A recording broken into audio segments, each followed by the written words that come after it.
संसदीय लोकतंत्र में सामूहिक उत्तरदायित्व की भावना होती है। यानी वहां पे एक प्रधान नहीं होता है। हम लोग कहते हैं बहुमत दल का निर्णय में भी सामूहिकता की भावना होती है और उसके निर्णय पर व्यवस्थापिका का नियंत्रण होता है। जिस दिन उसको व्यवस्थापिका में बहुमत नहीं प्राप्त होगा उस दिन वह पदस्थापित हो जाए, उसको अपने पद से हटना पड़ेगा। अध्यक्षीय शासन प्रणाली में इस प्रकार की बाध्यता नहीं है। उनको डर था कि कहीं अध्यक्षीय शासन प्रणाली से भारत में तानाशाही न आ जाए।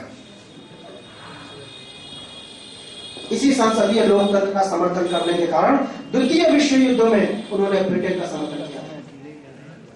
ब्रिटेन का समर्थन किया। लोगों ने बहुत आलोचना की कि डॉक्टर अंबेडकर ने ब्रिटेन का समर्थन क्यों किया। उन्होंने कहा ब्रिटेन की शासन प्रणाली, ब्रिटेन की व्यवस्था उस जर्मन के हिटलर से ज्यादा अच्छी है जिसने लाखों लोगों को नृशंस हत्या करवा दी। कम से कम ब्रिटेन और यूएस की जो प्रणाली है उसमें हम स्वतंत्रता, समानता और भ्रातृत्व के अवसर तो प्राप्त कर रहे हैं, भले ही संवैधानिक तरीके से ही सही, धीमे धीमे ही सही, लेकिन उस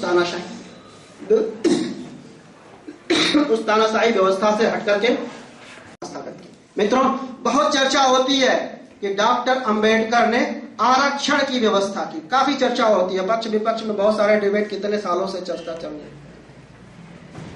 इस बात को हम लोग को जान करके अच्छा लगना चाहिए कि डॉक्टर अंबेडकर ने इस आरक्षण व्यवस्था में कहीं भी संविधान में आरक्षण शब्द का प्रयोग नहीं किया। उन्होंने कहा आरक्षण शब्द नहीं बल्कि प्रतिनिधित्व, रिजर्वेशन के स्थान पर उन्होंने रिप्रेजेंटेशन शब्द कहा। उन्होंने कहा रिप्रेजेंटेशन किसी व्यक्ति का नहीं होगा कि कोई व्यक्ति रिप्रेजेंट करेगा, रिप्रेजेंटेशन कम्युनिटीज का होगा।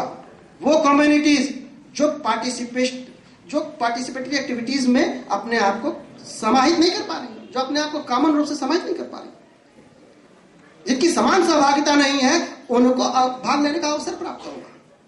तो उन्होंने एक रिप्रेजेंटेशन, उन्होंने कहा जो लोग इसका लाभ प्राप्त करेंगे वह लाभ स्वयं के लिए नहीं प्राप्त करेंगे, उस समुदाय के लिए प्राप्त करेंगे और उस समुदाय के लिए प्रेरणा स्रोत, मार्गदर्शक और चिंतक बनेंगे ताकि देश का